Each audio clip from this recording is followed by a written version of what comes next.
다니엘서 1장 8절과 9절의 말씀, 하나님이 우리에게 들려주신 하나님의 말씀으로 이 시간 함께 합독합니다. 시작. 다니엘은 뜻을 정하여 왕의 진미와 그의 마시는 포도주로 자기를 더럽히지 아니하리라 하고 자기를 더럽히지 않게 하기를 환관장에게 구하니 하나님이 다니엘로 환관장에게 은혜와 긍휼을 얻게 하신지라. 아멘. 할렐루야. 우리가 매우 익숙하고 또 좋아하는, 또 사모하는 또 다니엘의 이야기 중에서 또 우리가 잘 알고 있는 1장 8절과 9절의 말씀을 함께 우리가 합독했습니다. 아시는 것처럼 여러분, 다니엘이 처해 있는 그 환경은 정말 순탄치 않고 평안치 않은 그런 환경이었습니다.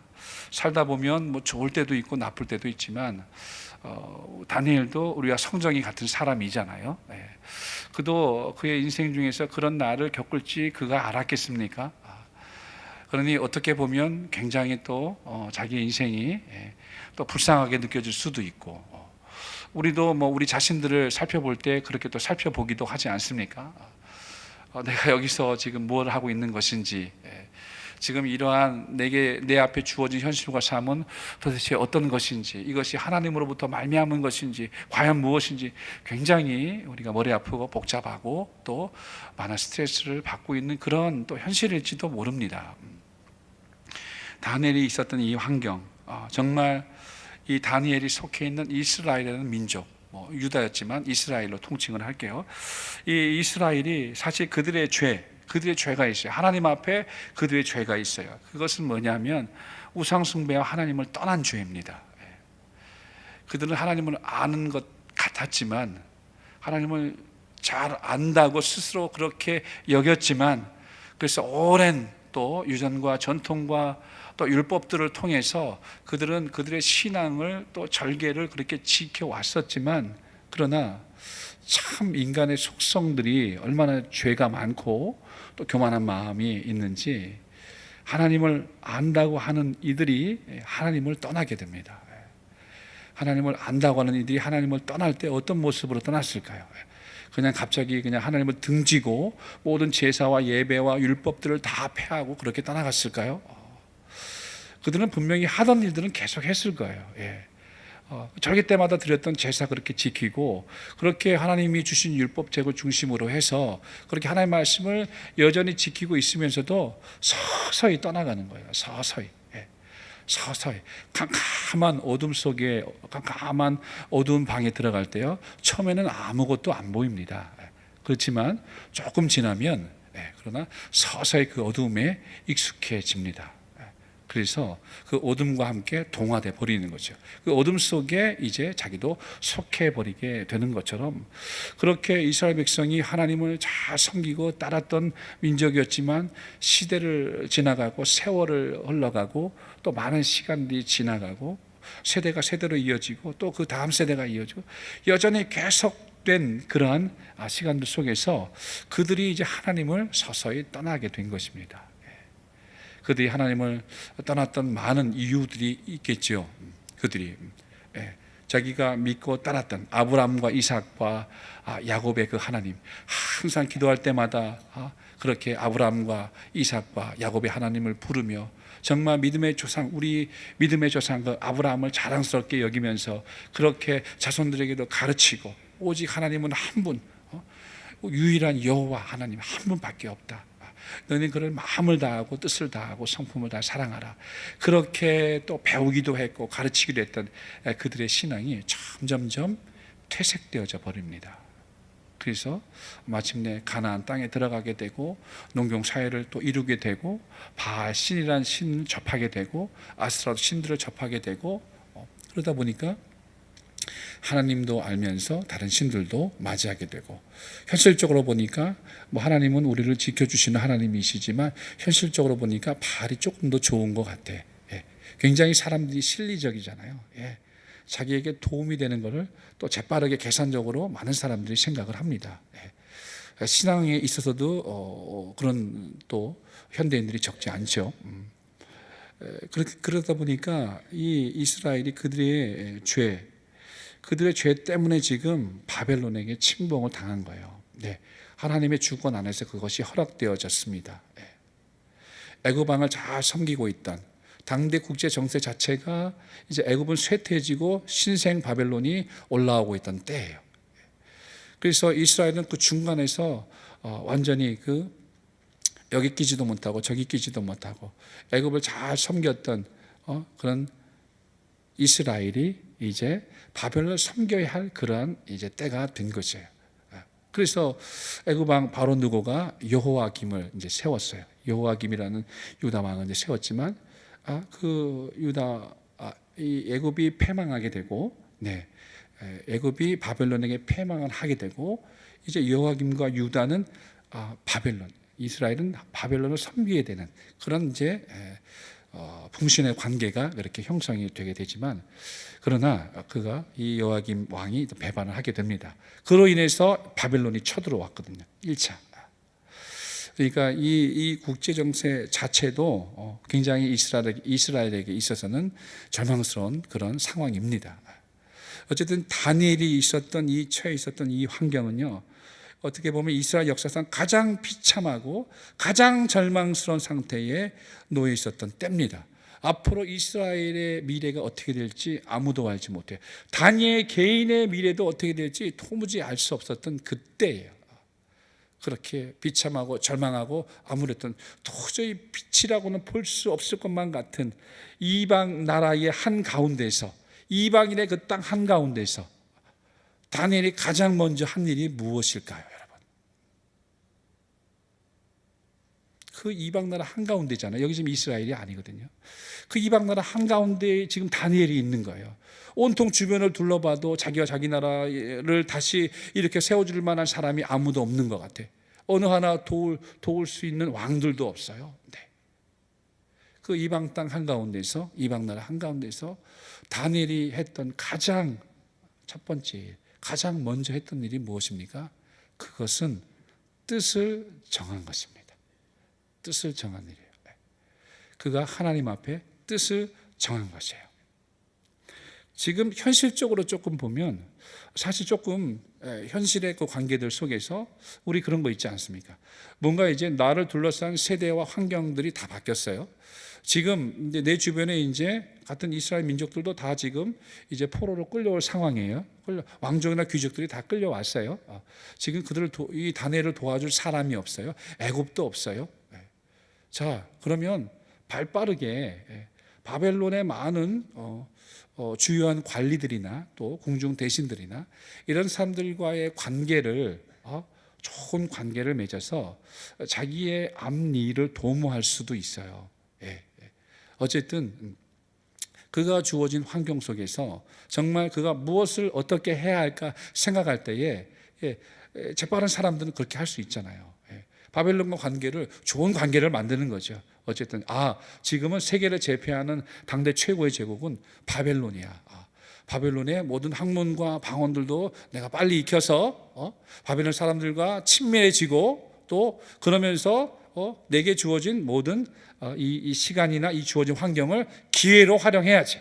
얼마든지 이럴 수 있어요. 얼마든지. 그렇지만 그렇게 하지 않았어요.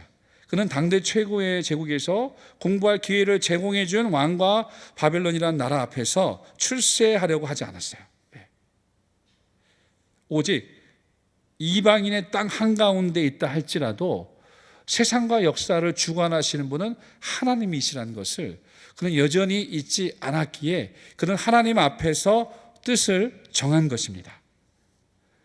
자, 이것은요 비단 다니엘이 살고 있던 사실 그 시대만에 국한된 것은 아니잖아요. 오늘 우리가 살고 있는 시대도 마찬가지입니다. 얼마나 세상이 우리가 생각하는 것 이상으로 정말 죄악이 관영하고 또 하나님을 대적하기도 하고 많은 하나님을 아는 사람들이 원망과 불평이 쏟아져 나오고 있는 이러한 때, 믿는다고 믿지만 그러나 교회가 분열이 되고 분쟁과 다툼이 온 나라가 심해요. 교회들이 막 심해요. 정말 눈을 어디다 두어야 될지도 모르겠고 어떻게 이 어려운 시절들을 이겨내야 할지도 모르겠어요. 이렇게 어려운 시대와 현실들 속에서 과연 우리는 무엇을 어떻게 해야 할까? 다니엘이 가졌던 그 마음 상태와 다르지 않는다는 거죠. 그래서 우리 이 마지막 시대, 죄악이 관영한 마지막 시대를 살아가는 그리스도인에게 꼭 필요한 마음가짐을 오늘 어떻게 이야기하고 있습니까? 뜻을 정하라라고 이렇게 이야기를 하고 있어요. 뜻을 정하는 것. 뜻을 정하는 것. 네, 이 마지막 시대에 정말 많은 죄악과 타락으로 세상과 복음도 변질되어져 정말 이렇게 많은 이들도 정말 이제 교회를 떠나고 복음을 떠나서 세상으로 돌아가고 마귀에게로 미혹에 빠져서 그렇게 자기 영혼까지도 그렇게 처참하게 무너지고 있는 이 시대 속에서 우리가 가져야 할 바른 마음가짐, 바른 자세가 무엇인지 아십니까? 뜻을 정하는 것입니다. 뜻을 정하는 거예요. 어찌 보면 쉬운 얘기고 어찌 보면 어려운 이야기예요. 여러분, 하나님 앞에 뜻을 정한다는 것이 쉬운 일입니까? 어려운 일입니까? 대부분의 사람들은요, 뜻을 잘 정하지 않습니다. 특히 하나님 앞에 뜻을 잘 정하려고 하지 않습니다. 왜냐하면 불편하기 때문에 그래요. 불편하기 때문에. 하나님 앞에 무언가 뜻을 정하고 한다는 게 불편한 거예요. 그게 부담스러운 거예요. 하나님 앞에 뭔가 내가 마음을 결심하고 결단하고 그렇게 해야지라고 마음먹었는데 아마도 그런 불편한 마음을 느끼는 이면에는 아마도 각각이 소소한 자기의 일상이나 신앙생활들 속에서 여러 가지 실패했거나 잘 못 이루었던 이런 일들이 있었기 때문에 그렇게 생각할 수 있어요. 충분히. 저도 역시 마찬가지입니다. 하나님 앞에 마음 먹고 뭔가 하려고 했지만 그것이 내 뜻대로 잘 안 될 때가 참 많이 있었어요. 뭔가 예수님을 알고 정말 하나님의 뜻대로 하나님 나라의 일꾼으로 정말 살아보고자 정말 몸부림치고 애쓰며 살아왔던 내 젊은 날의 시절들 속에서 정말 주님 보시기에 흡족하고 기뻐하실 만한 그런 일들보다는 왜 이렇게 연약한지, 왜 이렇게 부족한지, 뭐 하나 주님 앞에 잘한 것 하나도 없는 것처럼 보이는 내 자신의 모습을 참 많이 봤어요. 그러다 보니까 사람들은 아마도 잘 뜻을 정하려고 하지 않아요. 하나님 앞에서. 굉장히 부담스럽거든요. 불편하거든요.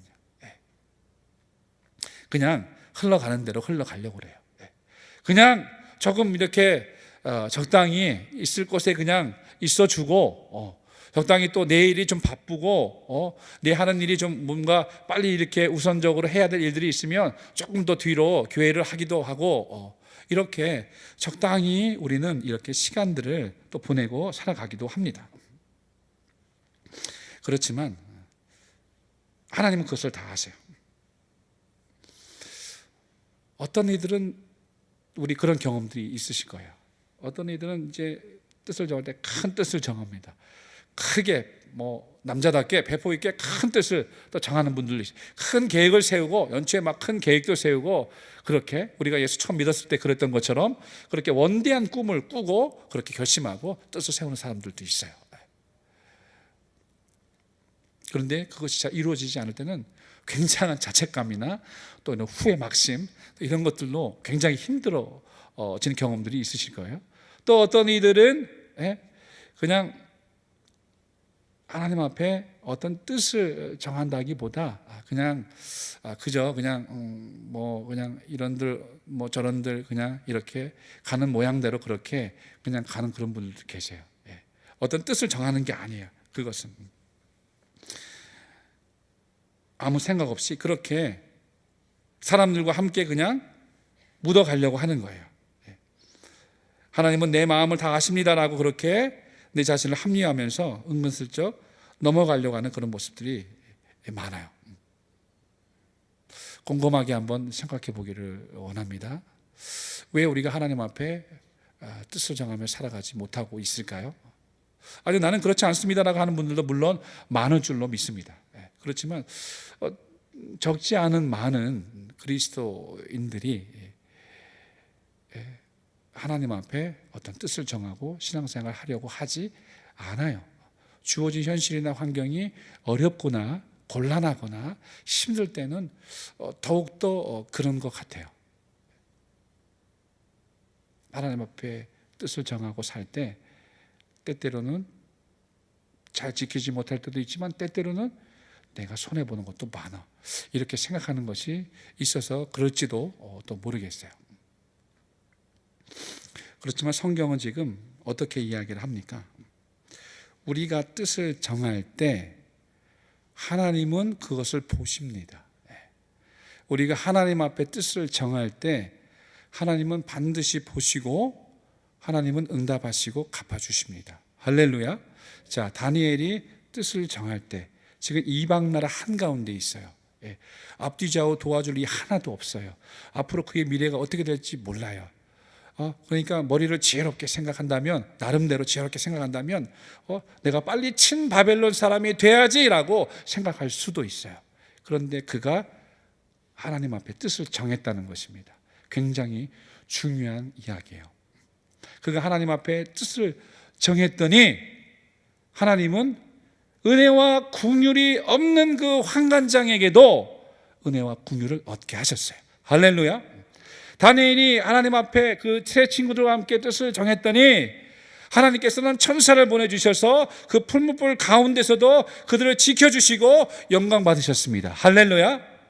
다니엘이 정말 하나님 앞에 뜻을 정하여 그렇게 변함없이 하루 3번 하나님 앞에 기도하고 간구하고 감사했을 때 하나님은 천사를 보내주시고 사자 입을 막아버리셨어요. 할렐루야. 이 성경 이 다니엘서를 읽다 보니까 그렇구나, 나도 옛날에 좀 그렇게 뜻을 정하면서 살았는데, 현대인들이요, 많은 우리 현대 그리스도인들이 그렇게 살아가는 모습들이 조금 있는 것 같아요. 저를 포함해서 관망하는 그리스도인들 있죠. 관망하는. 그냥 지켜보는 거예요. 그냥 흘러가는 대로 지켜보는 거예요. 내게 주어진 현실이나 환경이 어려울수록 그냥 지켜보는, 인내하는 것과는 좀 다른 거예요. 참고, 믿음으로 참고 하나님을 소망하면서 인내하는 것과는 조금 다른 것 같아요. 그냥 팔짱 끼고 뒷짐지고 바라보는 거예요. 어떻게 돼가는지, 어떻게 돌아가는지, 그런 상태 속에서 돌아가는 것을 예측하고 내 할 바를, 내 할 도리를 해야지, 이렇게 관망하는 그리스도인이 적지 않은 것 같아요. 하나님이 그것을 어떻게 보실까, 이런 생각을 좀 해봤습니다. 나도 분명히 예수님을 믿고 성령으로 정말 회개하고 눈물 콧물 하나님 앞에 나아가면서 그렇게, 왜 예수 믿고 예수 만난 사람들은 뜻을 정하게 돼 있어요. 왜 하나님 앞에 이제까지 내가 어떻게 살았는지도 내가 돌아볼 수 있고, 그리고 앞으로 내가 하나님 앞에 어떻게 살아야 될지가 이렇게 그려지잖아요. 그러니까 자연스럽게 하나님 앞에 뜻을 정하는 거예요. 그렇지, 내가 죄악된 삶을 살아왔었지만 그 이전에는 하나님도 모르고, 하나님을 조금 안다는 그 얄팍한 지식 가지고 그렇게 나름대로 내 중심의 그런 종교 생활들을 해왔지만, 정말 주님을 제대로 만난 다음에, 예수 그리스도를 제대로 인격적으로 경험하고 체험하고 성령으로 거듭난 이후에 그럼 달라지잖아요. 그럼 이렇게 살면 안 되겠다. 그의 삶 속에 바로 결심이 되어지고 결단이 되어집니다. 아주 단순하게 생각하면 그거죠. 주님 뜻대로 살아야겠다. 하나님 뜻대로 살아야겠다. 그렇게 우리 고백하고 결단했던 저와 여러분들 아니십니까? 근데 지금은 좀 어떤지 잘 모르겠습니다. 제 모습도 그렇고요. 여러분, 하나님 앞에 그럼 다니엘이 무슨 뜻을 정했습니까? 무슨 뜻을 정했나요? 오늘 읽은 그 본문에 잘 나와 있습니다. 왕의 진미와 그의 마시는 포도주로 자기를 더럽히지 아니하리라 하고, 그러니까 자기를 더럽히지 않기로 뜻을 정한 것입니다. 자기를 더럽히지 않기로. 그 음식 조금 먹는데 자기를 더럽혀요? 쉽게 이해할 수 있어요. 쉽게 생각할 수 있어요. 그거 음식 조금 왕이 주는 거, 왕이 얼마나 지금 호의를 베푼 거 아닙니까? 굉장한 호의를 베푸는 거예요. 지금 이스라엘의 총명한 이 소년들 보통 10대 후반 정도로 보거든요. 지금 얼마나 그래도 10대 후반이면 식욕도 굉장히 왕성할 때예요. 왕의 진미의 포도주, 최고의 호의와 대접이에요. 최고의 호의와 대접. 그것을 그들에게 베풀어 주는 거예요. 물론 이면에는 그들의 꿍꿍이 속이 있긴 하지만 그들을 잘 길러내서 정말 친 바벨론 사람으로 동화시켜서 정말 이 바벨론 왕을 잘 섬기게 하는 환관들로 세우고자 했던 그들의 뜻이 있죠. 이면의 뜻이 있죠. 그렇지만 어찌됐든 받아들이는 이 소년들, 받아들이는 이 다니엘과 그 함께했던 그 친구들의 입장에서 보면 사실 그것이 어떻게 보면 좋은 기회로서 제공받고 또 혜택과 특혜를 누릴 수 있는 그러한 또 타이밍이기도 하거든요. 그런데 그 왕이 주시는 그 호의, 왕이 베풀어 주는 그 진미와 포도주, 그것이 자기를 더럽힌다고 생각을 했다는 것입니다.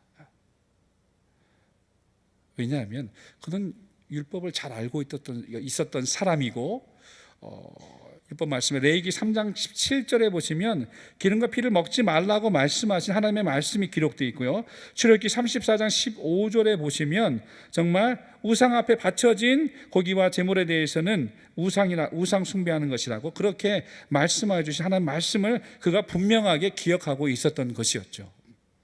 그렇기 때문에 피를 흘린 고기를 먹지 말라 하신 말씀에 근거하고 우상에게 바쳐진 고기를 먹지 말라 하신 그 말씀을 그가 기억하고 있었기 때문에 그런 것들로 자기를 더럽히지 않고 싶어 했어요.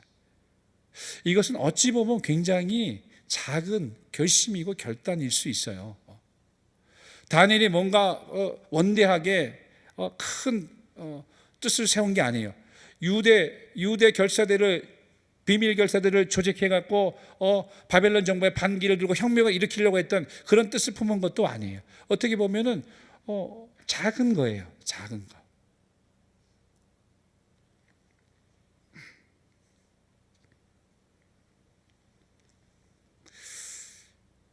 여러분, 우리가 하나님 앞에 뜻을 정한다는 이것을 어떻게 우리가 받아들일 수 있냐면 정말 내 그 예수 믿고 난 이후에 지금 살아가고 있는 현실 속에서 나의 일상 속에서 실천할 수 있는 작은 뜻부터 그렇게 우리가 시작해야 됩니다. 원대한 큰 뜻을 세웠다가 많이 우리 피봤잖아요. 제대로 하지 못하고 그렇게 힘들게 지내오면서 죄책감에 시달렸던 적들도 많이 있어요. 이렇게 흘러가는 시간들과 세월들 속에서 오늘날까지 여기에 있게 하신 하나님의 은혜와 사랑을 기억할 때에 너무나도 많은 사람들이, 너무나도 적지 않은 사람들이 이미 하나님 앞에 뜻을 정하며 살아가는 백성이 하나님의 자녀요 그리스도인인 줄 이미 다 많이 망각하고 까먹고 있는 것 같아요. 예수를 믿는 사람들은 하나님 앞에 뜻을 정하며 살아가는 사람들이에요. 다니엘의 인생이 어땠습니까? 다니엘의 인생을 한마디로 이야기하면 하나님 앞에 뜻을 정하여 사는 사람이에요. 지금 우리들은 어떻습니까? 지금 나의 신앙생활은 관망하는 신앙생활입니까? 하나님 앞에 뜻을 정하며 하루하루 하나님의 뜻대로 내가 살아야지 정말 마음 가운데 작은 결심과 결단들을 일상 속에서 정하면서 이루어가면서 살아가고 계십니까? 2020년 시작됐습니다. 기도하면서 그런 마음이 많이 들었어요. 기도하면서 정말 많은 마음의 갈급함들이 있어요. 교회를 향한 아픔과 고통의 그 마음들도 있어요. 그러면서 하나님이 주시는 그 마음이 뭐냐면 주 앞에 뜻을 좀 세워야겠다. 내가 언제부턴가 그냥 흘러가는 대로 그렇게 흘러가게 신앙생활을 하고 있었던 것 같아요. 하나님 앞에 우리 큰 거 결단 안 해도 됩니다. 작은 것부터 왕의 진미와 표도주 어떻게 보면은 굉장히 어마어마한 이러한 작은 뜻일 수 있고 작은 결단일 수 있지만 또 어떻게 보면 큰 결단이고 큰 뜻일 수도 있죠. 왕의 입장에서 보면 굉장히 괘씸죄로 여길 만한 것들이니까 다니엘이 위태할 수도 있는 거예요. 그렇지만 중요한 것은 그의 중심이 그의 중심이 이 위태로운 상황 속에서 내가 정말 가장 먼저 해야 될 일은 뭐냐 하면 하나님 앞에 뜻을 정하는 거야 하고 하나님 앞에 뜻을 정했다는 거, 마음을 먹었다는 거. 세번역 성경에 보면 마음을 먹었다라고 해석이 되어 있어요. 마음을 먹었어요. 여러분 2020년 시작하면서 하나님 앞에 어떻게 뜻을 세우셨습니까? 어떻게 마음 먹으셨습니까? 그저 올해도 그냥 하나님께서 때마다 일마다 그냥 은혜를 주시고 어려운 형편 중에도 필요한 것들도 채워주시고 그냥 모든 여러 가지 우리 앞에 있는 분쟁이나 어려움들도 다 조정해 주시고 그냥 개학의 4년차를 맞이해서 하나님 앞에 그냥 하나님 이기게 해주시겠지 여호와 니시 하나님 하면서 그렇게 우리는 가고 있습니까? 아니면 하나님 2020년 우리에게 주셨고 우리 앞에 다가왔는데 내가 하나님 앞에 뜻을 정하겠습니다. 우리가 함께 마음을 모아서 뜻을 정하겠습니다. 어떻게 살 것인가를 함께 고민하고 뜻을 정하겠습니다. 우리 삶의 중심 예수 그리스도라고 그렇게 표만 내거는 것이 아니라 정말 내 삶이 어떻게 하나님 앞에 펼쳐져야 할지 우리 각자가 뜻을 세우고 우리가 함께 뜻을 세워서 그것을 하나님 앞에 올려드리고 그렇게 2020년을 시작하면 얼마나 좋을까 그런 마음들을 주셨어요. 그래서 여기 다니엘의 이야기가 사실 우리가 모르는 이야기가 아니잖아요. 모르는 이야기가 아니에요. 그런데 이 작년과도 같은 또 올해 그 전년도과도 똑같은 올해 아니면 우리 보통 그럽니다. 작심삼일이라고 보통 한 번은 이제 제 아들하고 이야기를 한 적이 있었는데 얘기할 때 작심삼일이라는 거예요. 그러면 이제는 저보다 좀 먼저 알더라고요. 작심삼일이면 그러면 아빠 3일에 한 번씩 계획 세우면 돼요 그러더라고요. 3일에 한 번씩. 예. 요즘은 애들이 더 먼저 알아요. 작심삼일 여러분 우리 작심삼년 아닙니다. 그죠? 또다시 새롭게 개혁 4년차를 맞이해서 우리의 마음을 새롭게 하고 하나님 앞에 뜻을 세워서 하나님이 함께 하시고 시작해 하신 이 2020년도 우리 개혁교회가 어떻게 하나님 앞에 나아갈 것인가, 정말 우리가 어떻게 하나님 앞에 뜻을 정하여 우리의 기도를 올려드리고 우리 삶의 중심이 되신 주님이 우리의 가정과 우리의 교회와 우리의 삶을 돌아볼 수 있게 할 것인가. 사랑하는 저와 여러분, 2020년을 우리에게 허락하신 하나님 앞에 저와 여러분 모두가 하나님 앞에 뜻을 정하시고 시작하시는 2020년 되시기를 예수 이름으로 축원합니다. 할렐루야. 이 시간 기도하겠습니다. 기도하실 때요 정말 뜻을 정할 때 있어서 가장 중요한 것이 있어요. 그것이 뭐냐 하면 우리가 누구냐 하는 것이에요. 우리가 누구냐. 다니엘이 그 이방 나라의 땅 한가운데서 그 암울한 그 시대와 미래를 알 수 없는 그 처참한 그 시절들을 맞이하면서도 그가 하나님 앞에 뜻을 정했던 이유, 뜻을 정할 수밖에 없었던 그 배경에는 무엇이 있느냐. 자신은 하나님의 백성이라 이거예요. 하나님의 백성, 비록 지금은 바벨론이라는 당대 세계 최고의 제국이 그들을 정말 엄습하고 그들 다 잡아가두고 또 그들을 갈대아 사람으로 만들려고 하지만 나는 하나님의 자녀의 하나님의 백성이라 이겁니다. 그래서 하나님 앞에 뜻을 정했어요. 이 역사와 이 세계를 주관하신 하나님이 반드시 회복시켜 주실 것이고 다시 이렇게 세워주실 것이라는 그 믿음과 약속 위에서 그는 뜻을 정한 것입니다. 우리도 마찬가지예요. 여러분 누구십니까? 여러분 정말 저와 여러분은 하나님 나라의 하나님 백성이며 하나님 자녀이십니까? 아니면 하나님의 이름으로 교회에 나가서 주일마다 그냥 예배하는 정말 교인입니까? 여러분 저와 여러분이 누구인지 우리 자신을 아는 신앙의 정체성이 얼마나 중요한지 하나님의 자녀들은 하나님 앞에 뜻을 정하며 살아가는 백성들이에요. 2020년 시작됐습니다. 하나님, 나와 내 가정이, 아니 우리 교회가, 사랑하는 우리 교회가, 우리의 지체와 형제들 모두가 다 주님 앞에 뜻을 정하기를 원합니다. 그것이 큰 뜻이든 작은 뜻이든 우리의 일상 속에 이루어질 수 있는 하나님의 백성들을 이기에 마땅히 해야 하고 하나님의 정말 자녀들 이기에 우리가 마땅히 하나님 앞에 이루어드려야 할 그 하나님의 뜻을 우리가 장하며 나갈 수 있도록 하나님 도와주시옵소서. 우리 주여 두 번 하시고 통성으로 기도하십니다.